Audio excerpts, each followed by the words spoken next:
कभी कभी न्याय भी सवालों में घिर जाता है, और जब वो सवाल किसी वीर की अंतिम सांसों से उठते हैं तो भगवान भी चुप हो जाते हैं। ये कहानी है उस योद्धा की जिसने अपने जीवन में कभी हार नहीं मानी, जो सिंह की तरह लड़ा और शेर की तरह जिया, पर अंत में उसे मृत्यु मिली एक छिपे हुए तीर से। और वो तीर चलाया उस व्यक्ति ने जिसे संसार ने मर्यादा पुरुषोत्तम कहा। बाली, एक नाम जो ताकत का प्रतीक था, पर उसकी आखिरी पुकार इंसाफ की एक भूखी आवाज थी। जब वो गिरा तो केवल एक शरीर नहीं गिरा, एक भरोसा गिरा कि न्याय हमेशा खुले मैदान में लड़ता है। आज हम जानेंगे बाली ने मरते समय राम से क्या कहा और क्यों उसकी बातें आज भी हमें सोचने पर मजबूर कर देती हैं। तो चलिए वीडियो को शुरू करते हैं। बाली ने राम से बोला, राम, तू कौन है? राजा है, पुरुष है या भगवान है? वो अपना कांपता हाथ उठाकर सीने में धंसे बाण को देखता है, फिर उस बाण की नोक की ओर, जैसे किसी विश्वासघात को घूर रहा हो। यह वार सामने से नहीं, पीठ पीछे से आया था, बाली बोला। क्या यही तेरा धर्म है राम? बाली की आंखों में अब सवाल ही सवाल हैं। क्रोध नहीं, आहत विश्वास है। उसके भीतर जल रही है वो आग जो सिर्फ वीरों की आत्मा में सुलगती है जब उन्हें विश्वासघात महसूस होता है। मैं बाली हूं, वही बाली जिसने असुरों की पूरी सेना को अकेले झुका दिया, जो इंद्र का पुत्र है, जो मृत्यु को भी खेल समझता था, पर आज एक छिपे हुए तीर ने मुझे गिरा दिया। राम धीरे धीरे वृक्षों के पीछे से बाहर आते हैं। चेहरे पर कोई घमंड नहीं, बस शांति है और शायद कहीं गहरे अपराध बोध। हे राम, तू वो पुरुष है जो रावण से सीधा युद्ध करेगा, फिर मुझसे डर क्यों गया? अगर तुझे मेरा अधर्म रोकना था तो सामने से आकर रोकता। तूने छुप कर क्यों वार किया? वो एक क्षण के लिए रुकता है और फिर अपने थरथराते हाथों से तीर को छूता है। एक दर्द भरी मुस्कान उसके चेहरे पर आती है। जिसने जीवन भर आंखें मिलाकर युद्ध किया, उसे आज मृत्यु मिली, बिना देखे, बिना आवाज के। बाली की सांसें भारी हो रही हैं, पर आवाज अब भी तेज है। हे राम, तू पुरुष है पर पुरुषोत्तम कहलाता है, पर आज तू भी न्याय नहीं, बस राजनीति कर गया। राम पास आ जाते हैं। उनकी आंखों में पीड़ा है, लेकिन उनके होंठ अब भी चुप हैं। एक योद्धा गिरा था उस दिन, लेकिन साथ में गिरा था विश्वास कि भगवान का न्याय सदा निष्पक्ष होता है। बाली ने राम की ओर देखा। न वो देख रहा था राजा को, न भगवान को। वो देख रहा था एक इंसान को जिसने जीवन लेने का निर्णय किया था। बाली ने राम से बोला, तेरे पास क्या अधिकार था राम? किस न्यायालय ने तुझे यह निर्णय देने का अधिकार दिया कि कौन जिए और कौन मरे? वो एक गहरी सांस लेता है, लेकिन शब्दों में अब भी तीखापन है। अगर तू राजा है तो किस राज्य के?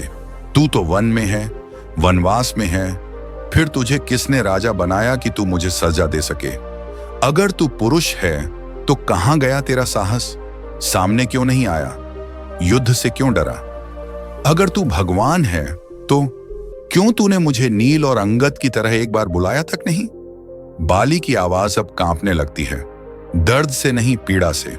राम, धर्म तो वही होता है जिसमें सुनवाई होती है। तेरा धर्म एक तरफा क्यों था? सुग्रीव तेरा मित्र था, मान लिया, लेकिन क्या मित्रता इतनी अंधी हो जाती है कि दूसरे पक्ष की पीड़ा तक सुनना भी पाप बन जाता है? राम का चेहरा मौन था। बाली अब कुछ शांत होता है। उसकी आंखें आकाश की ओर उठती हैं। मैं जानता हूं मेरा जीवन पूर्ण शुद्ध नहीं था, मुझसे भी भूलें हुई होंगी, लेकिन क्या तेरे तीर का निर्णय मेरी भूलों से बड़ा था? बाली अब भगवान को नहीं देख रहा था, वो देख रहा था एक इंसान को जिसने न्याय के नाम पर निर्णय लिया, पर उस निर्णय में कहीं एक हृदय की पुकार दब गई। राम, तू अगर भविष्य में किसी का भगवान कहलाए तो याद रखना, न्याय में सिर्फ तीर चलाना ही नहीं, पहले आवाज सुनना भी पड़ता है। राम के मुख पर मौन है, न कोई क्रोध न दया, बस एक गहरी आंतरिक पीड़ा, जैसे वो स्वयं अपने निर्णय से जूझ रहे हों। कभी कभी मौन उत्तर से अधिक शोर करता है, और उस क्षण राम का मौन भी वही कर रहा था। राम ने गहरी सांस ली और फिर बोले, हे बाली, तुझसे बड़ा योद्धा कौन होगा? तेरा पराक्रम, तेरा बल तुझसे सब परिचित हैं, लेकिन बल यदि मर्यादा को रौंद दे तो वो युद्ध नहीं, अन्याय बन जाता है। राम धीरे धीरे बाली की ओर झुकते हैं, आंखों में पीड़ा पर स्वर में मर्यादा की शक्ति। तू वीर था, लेकिन तूने अपने ही भाई की पत्नी को बलपूर्वक छीन लिया। तूने सुग्रीव को राज्य से निष्कासित किया, उसका मान, उसकी पत्नी, उसकी आशा, सब कुछ उससे छीन लिया। ये तेरा अधर्म था। बाली, मैं न तो आज कोई राजा हूं, न ही मैं ईश्वर होने का दावा करता हूं। मैं केवल उस धर्म का सेवक हूं जिसने अधर्म को सहना भी अधर्म बताया है। मुझे सुग्रीव से वचन था कि मैं उसे न्याय दिलाऊंगा, और तेरा पाप मेरे धर्म का मार्ग रोक रहा था। इसीलिए मैंने वह निर्णय लिया जो कठोर था लेकिन धर्म संगत भी। फिर बाली हंसता है, पर वह हंसी युद्ध की नहीं, एक व्यंग्य से भरी टूटी हुई आत्मा की हंसी है।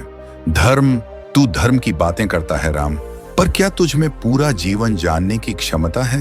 क्या तू जानता है कि सुग्रीव ने कितनी बार मेरे लिए संकट खड़ा किया? क्या तू जानता है कि उसके पीछे की राजनीति क्या थी? क्या तू जानता है कि जब मैं युद्ध में था तब उसने मेरे खिलाफ षड्यंत्र रचे? बाली की सांसें अब भारी होती जा रही हैं।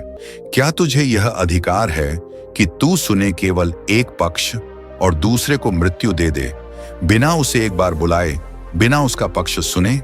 बाली की आंखों में अब आंसू हैं। ये मृत्यु का डर नहीं है, ये एक वीर की अपमानित मृत्यु का दुख है। राम, अगर तू भगवान है तो तुझसे प्रश्न करना मेरा धर्म है, और अगर तू पुरुष है तो जान ले, तेरे न्याय ने मुझे नहीं, मेरी आत्मा को घायल किया है। उस दिन राम मौन थे, शायद इसलिए नहीं कि उनके पास उत्तर नहीं था, बल्कि इसलिए कि कभी कभी धर्म के उत्तर भी अधूरे लगते हैं जब प्रश्न बाली जैसे होते हैं। वो समय जब मृत्यु सामने खड़ी हो तब व्यक्ति सबसे सच्चा होता है, और बाली अब केवल राक्षसों का विजेता नहीं, अब वह बना था एक टूटे हुए हृदय से जन्मा हुआ दार्शनिक। बाली ने राम की ओर देखा, आंखें थकी हुई थीं, पर चेतना अब भी प्रखर थी। बाली बोला, राम, जीवन ने मुझे शक्ति दी थी पर समझ नहीं। मुझे युद्ध की कला आती थी पर सुनने की कला कभी नहीं आई। मैंने सुग्रीव को गलत समझा, उसे अवसर नहीं दिया अपना पक्ष कहने का, जैसे आज तूने मुझे नहीं दिया। शायद यही जीवन की सबसे बड़ी त्रासदी है। हम सब न्याय करना चाहते हैं पर सुनना नहीं। राम ध्यान से सुनते हैं। अब वे शिष्य बन गए हैं और बाली एक मरता हुआ गुरु। हे राम, जो शक्तिशाली होता है उसके निर्णय में सबसे बड़ी जिम्मेदारी होती है धैर्य की। धैर्य से निर्णय लेना और निर्णय से पहले हर पक्ष को जानना, यही धर्म की असली परीक्षा है। बाली रुकता है, अब उसकी सांसें कमजोर हो रही हैं, लेकिन उसके शब्द अमर हो रहे हैं। मेरे पास बल था पर विवेक नहीं। तेरे पास विवेक है, पर अगर तूने बल के साथ न्याय नहीं किया तो तू भी इतिहास में सवाल बन जाएगा। उत्तर नहीं। बाली अब राम का हाथ पकड़ता है। राम, आज मैं हार गया, लेकिन मेरी हार से एक जीत निकलनी चाहिए। तेरा जीवन अभी लंबा है, तू राजा बनेगा, युद्ध करेगा, रावण को हराएगा, लेकिन ध्यान रखना, हर निर्णय से पहले केवल धर्म नहीं, दया को भी पूछना। कभी भी शक्ति से पहले सुनने की क्षमता को विकसित करना, क्योंकि वही तुझे भगवान बनाएगी